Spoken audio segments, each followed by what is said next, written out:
Hi everyone, my name is Tsegofatso, or Tsego in short, and I create content centered around authentic self, personal development and growth, and overall well-being. Welcome and thank you so much for tuning in.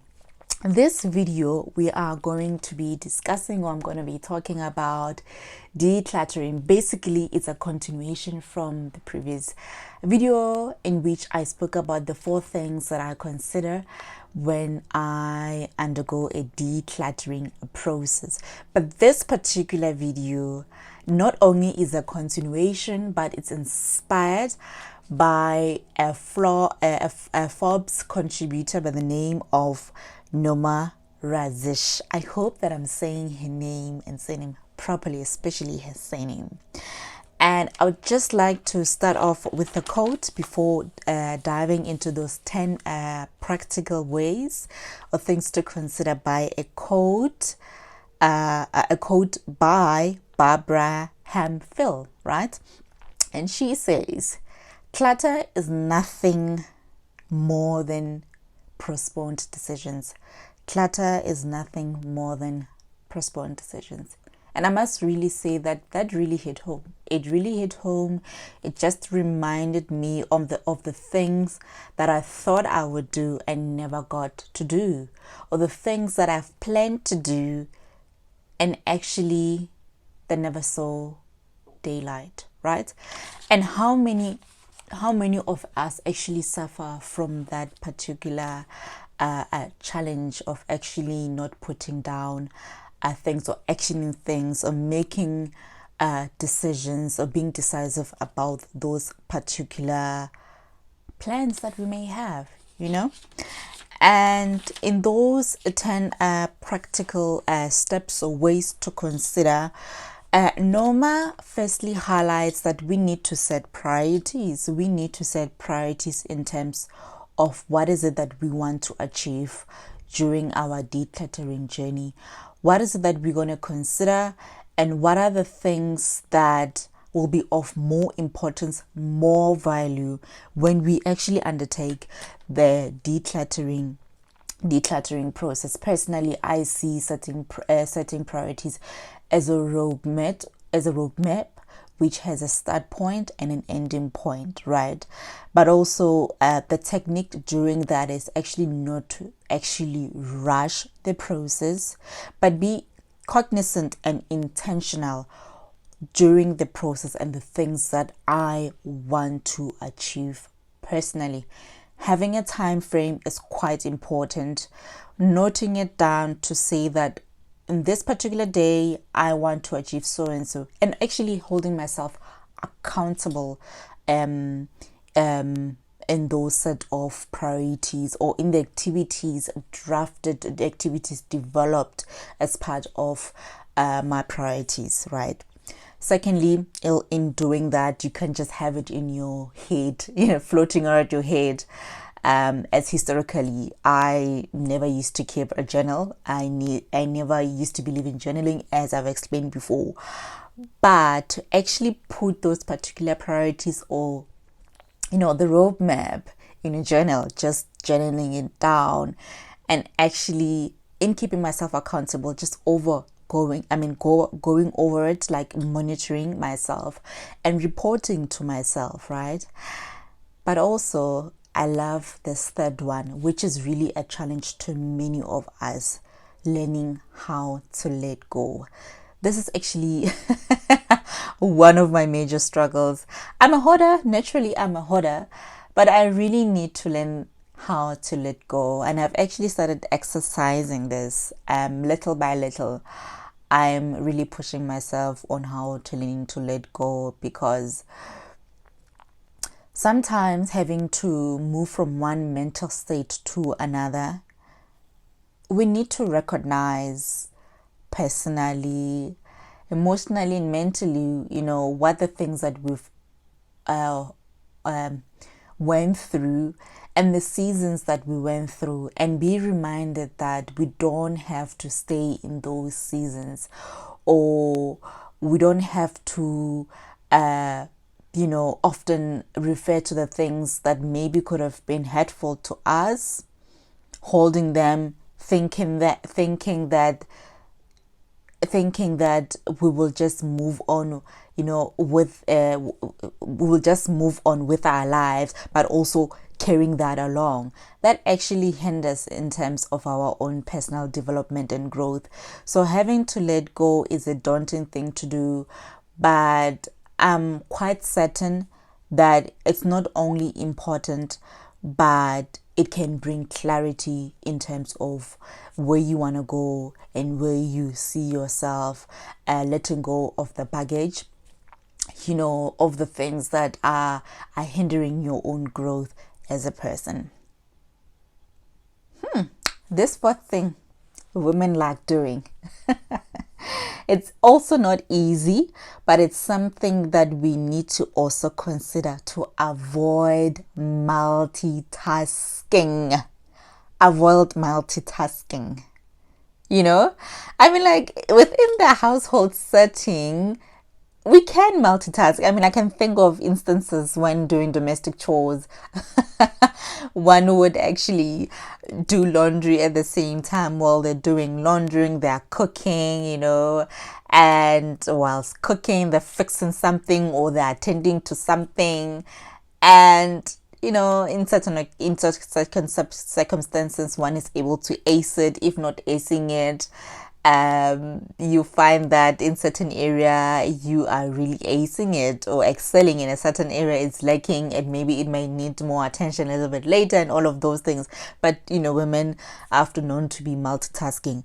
But when you're embarking on a personal journey of the self, of decluttering yourself personally, mentally, emotionally, and spiritually, it is advisable to consider avoiding multitasking, so that you are able to eat the elephant bit by bit or piece by piece, so that you're able to manage the things that you set out yourself to do.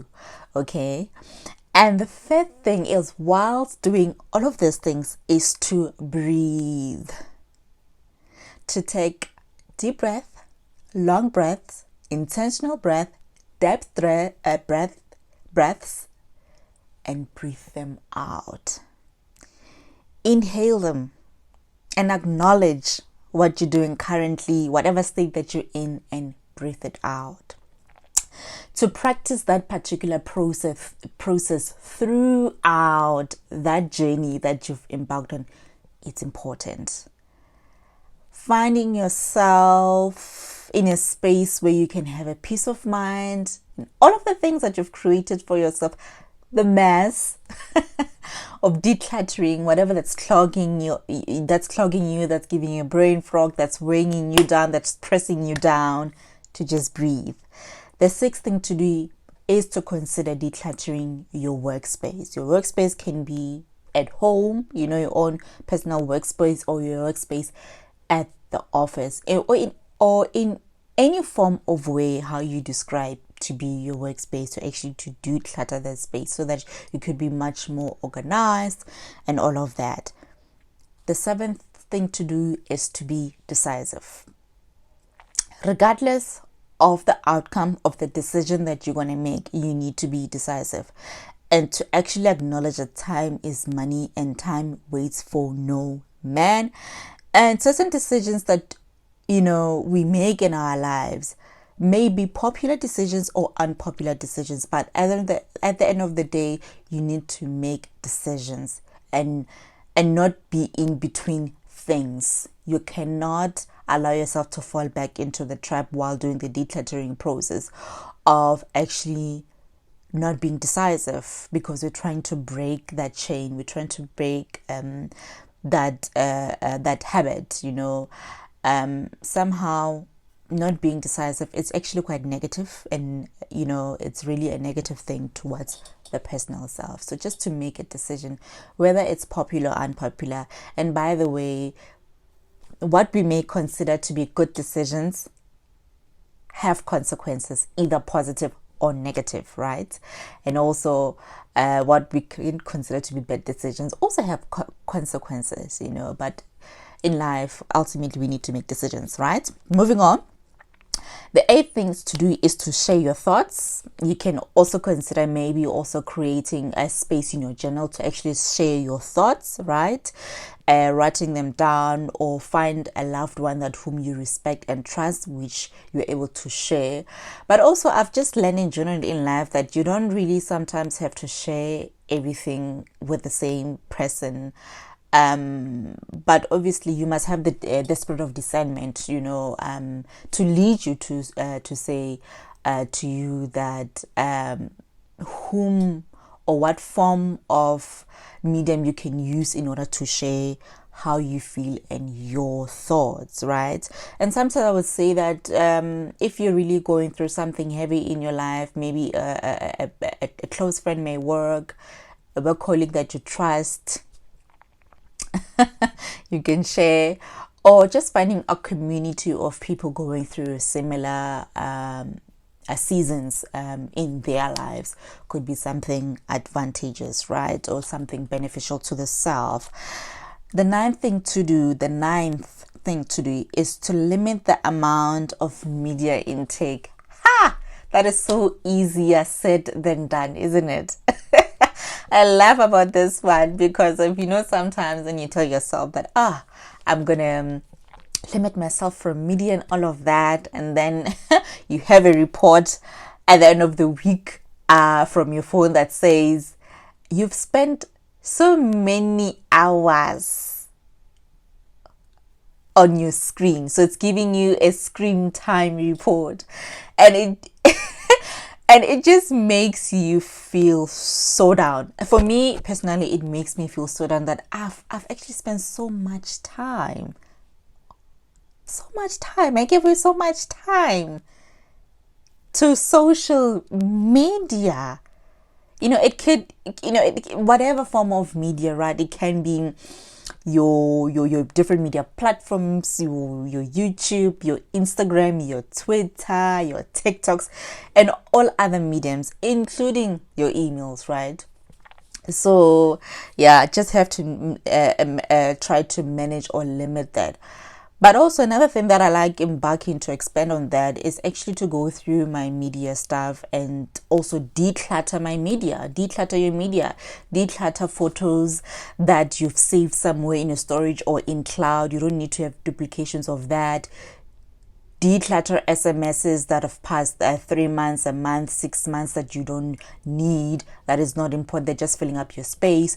Decluttering, deleting emails that are on promotional. Sometimes I know Gmail has got that element where they've got a promotion, promotional things. If you're going through them, if you have not gone through them, delete those things if you deem them not to be important, isn't it? Old emails of years ago, delete them if they're not important. And also, most importantly, while going through the decluttering journey, self-care journey in parallel to your self-care journey, or as a form of self-care, consider taking some time to unwind, taking some time to reflect.